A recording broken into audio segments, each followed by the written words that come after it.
How are you? Welcome to Shisha Cafe. Yeah. As you can see, we're sold out tonight. Great, you have a great sense of humor. My name is Eslam. Do not be alarmed. I don't have any bombs strapped on me or anything like that. Every other Thursday, I do stand-up comedy here, and I hope you and your friends will join us. A wonderful comedy show tonight by Eslam. It was one of the best comedy shows that I've seen in quite some time. I've even seen George Carlin live, but this made me laugh even more. As a comedian, you only work half an hour, 3 nights a week. So I once in a while do Uber rides and everything. And I got this couple in my car. I said, so where are you guys going? It's a hospital. I said, oh, I'm sorry. Is everything okay? I said, yeah, we're going to go tie ourselves up. And I said, what do you mean? He goes, well, we don't want to have no more children. I said, oh, so you're getting a vasectomy? Yeah, vasectomy, whatever that is. I said, well, being a typical Persian, I started preaching. Children are fruits of life. You should have few of them in the basket of life. He goes, no thank you, we got 9 in the basket already. You have 9 children? He goes, yeah, we do. You got a problem with that? I said, no, just, I'm wondering, why after 9 children you're going to have vasectomy? He says, well, to be honest with you, my wife and I were watching the news, and they said, based on the survey they've done in America, 1 out of 10 children born in America is a Mexican. Neither I nor my wife speak Mexican, so we want our child to have a fair life. The man, the myth, the legend. I've known him for, let's say, 2 hours. He did rock the house. He really rocked the house. San Jose, watch out, he's coming back. LA, you don't know what you have. So one time I'm in this bathroom, sitting in a stall, and another guy was sitting next to me, and then suddenly I hear, hi. Hi.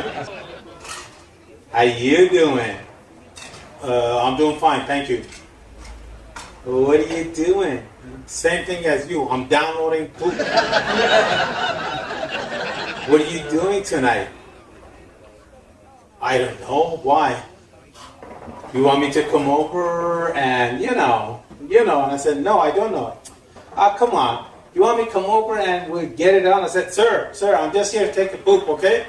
I don't have time for this. Suddenly I hear him saying, honey, hang on a second. There's an idiot in the next stall answering all the questions I'm asking you.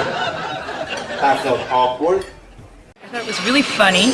I loved the "you must be Persian" piece, because I think we could all relate to that a little bit. Even the non-Persians could say, "Whoop, I have a Persian friend." In my case, I have a Persian husband. Not only I love the show, but my wife, that's an American, absolutely loved the show, and she thinks that you are the Seinfeld of Iranians. If you have a birthday party for your 2-year-old and you tell your friends, please show up by 7:30, the kid falls asleep at 8:30 and friends show up at 10:30, you eat dinner at 1:30, and at 3 o'clock in the morning, you start singing happy birthday on a cake for a child that has been asleep for 7 hours, you might be Persian, right? My favorite part was "you must be Persian" when your favorite color is black, because that's so me. Obviously, minus this. And your dancing was so great. I loved it. I just wanted to join you up there. Really, I did. And I would love to see you again. If you have divorced your wife, remarried someone with someone else, but you still do not let your first... Is this touching court with you? Oh, you got divorced? Twice? So if you were stupid once enough, why did you do it twice? Were you drunk? He's the only guy. He's the only guy. The rest of you are single? No, we're all married. But we're not stupid like him. Oh, you're not stupid like him. What is he stupid like? He's an addict, or he lives in an attic? Oh, because she took everything, now you live in the attic. I wish you well, sir. I wish you well. By far the funniest Persian comedian. It was pretty funny. I loved it every moment. I loved the dancing part. The funny jokes about Persians, all of them were true, and that's life, What can we do?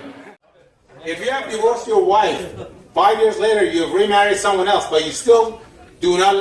Comments for the show, I think it was fantastic. I was much more than I expected, and I'm not even Iranian, but I enjoyed it immensely.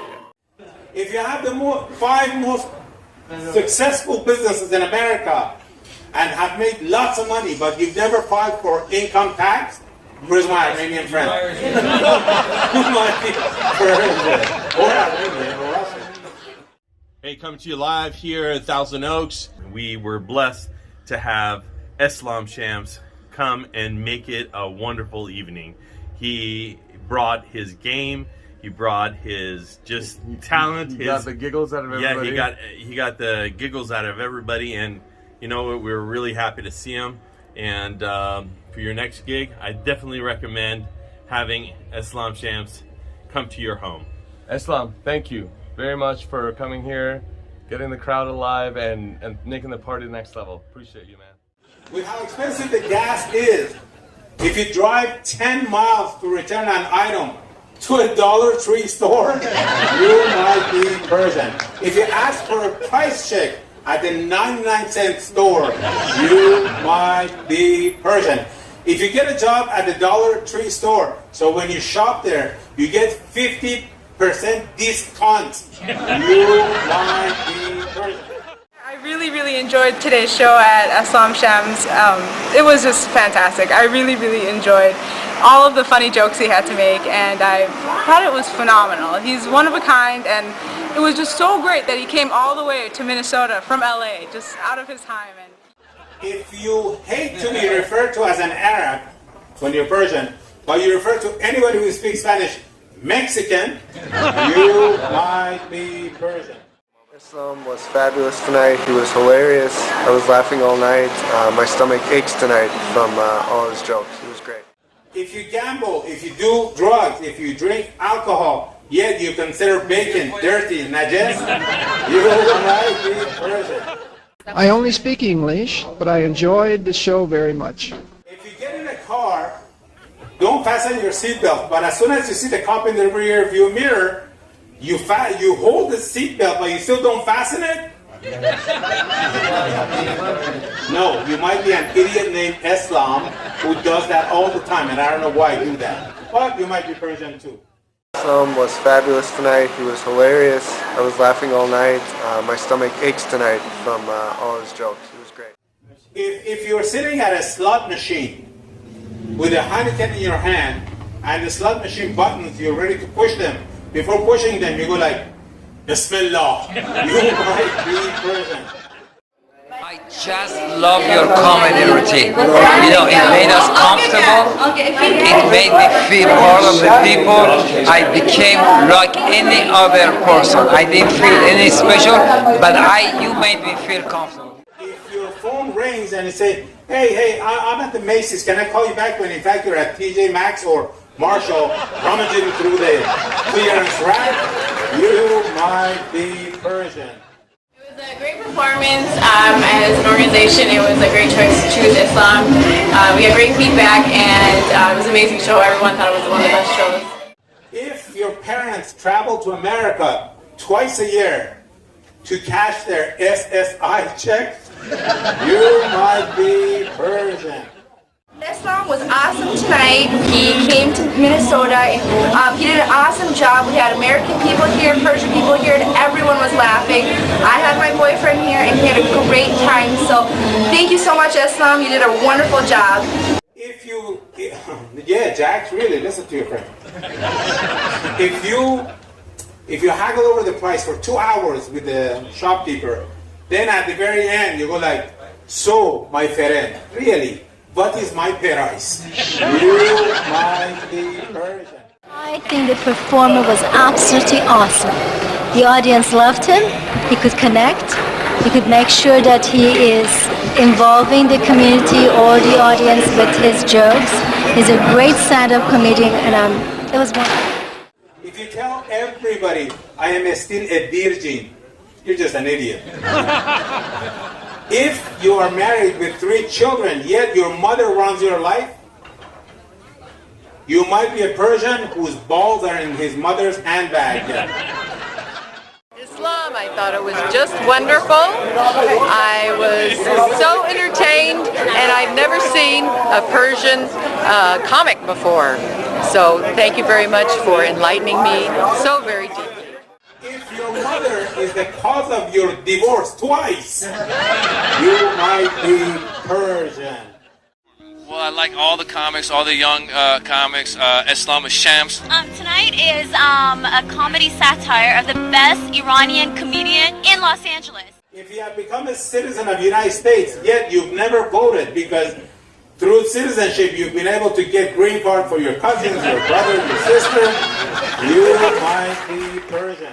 So we're here at the Kodak Theater backstage, and it was an excellent show. And so far I've heard that probably one of the highlights of the night was Eslam's performance at the beginning of the night, which blew everybody away. He has such a unique brand of humor, and everybody understands it. I love the fact that it's in English because I can understand everything. If by looking at a woman's ankle you get horny, you might be Saudi Arabian. If your eyebrows remind Americans of McDonald's sign, you might be Persian, Armenian, Arab. When you talk about Islam, I don't even know if you want to go there, but this Islam, Anthony, he is great. I enjoyed that very much. Thank you. And another thing, you confirm what the Persians are really about tonight for me. The show was beautiful. We enjoyed every moment of it. All the jokes, all-sided. Great. How about toes? Toes? You like toes or toast? Toes. What about them? He loves toes. This guy. Oh, if by looking at a toes? Yes. Wow, you're in some freaky shit I'm not aware of. What do you do with them? Suck on them? They're good. They're good. Really? It's funny, Nutella over it. Nutella over toes. Do you spread that all the way to the top and the crack and everything, or just the toes? You might just be a freak. Thank you, I mean. But no, you're welcome here because it takes a freak to do Persian stand-up comedy in the Persian community. I enjoyed the show tonight, learning about Islam and that Islam can actually be entertaining and Islam can be funny and engaging. And I'd never experienced Islam like this before, and I was finding myself enjoying it immensely. I thought in particular that the impersonation of Elvis was particularly effective and the most spot-on impersonation of the evening. I was sitting in a bus riding it in LA, and I have diabetes. A kid sits right next to me and he's eating chocolate like there's no tomorrow. And I said, you know, eating the way you're eating that chocolate, it's harmful for your life, and it's going to shorten your life. He goes, but my grandpa lived to be 103 years old. And I said, really? Does he eat chocolate like you do? He goes, no, he minds his own fucking business.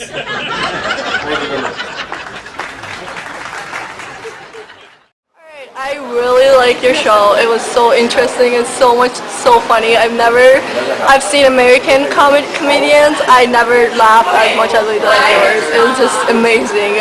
You should do it again next year. I seriously would invite you again next year. There was a drunk guy who gets on a bus, sits next to a priest, and he's got a newspaper in his hand, and then he turns to the priest and says, Father, how do you get Alzheimer? The preacher goes on a preaching mode. He goes, by drinking alcohol, by doing coke, heroin, weed, and by sleeping around with bad women. Why are you asking? The guy says, the drunk guy, well, here in the paper it says the Pope has Alzheimer. Thank you very much. Thank you very much.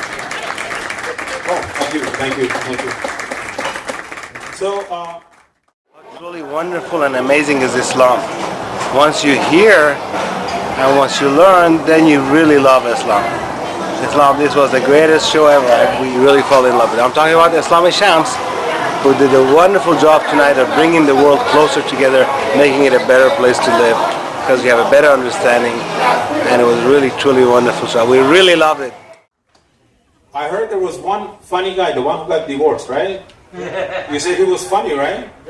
What we do normally is we ask if anybody has a great joke. If you're funny, I want to have you tell a joke. He has a lot. No, not about your married life. That was a joke that's done already and you live in the attic. So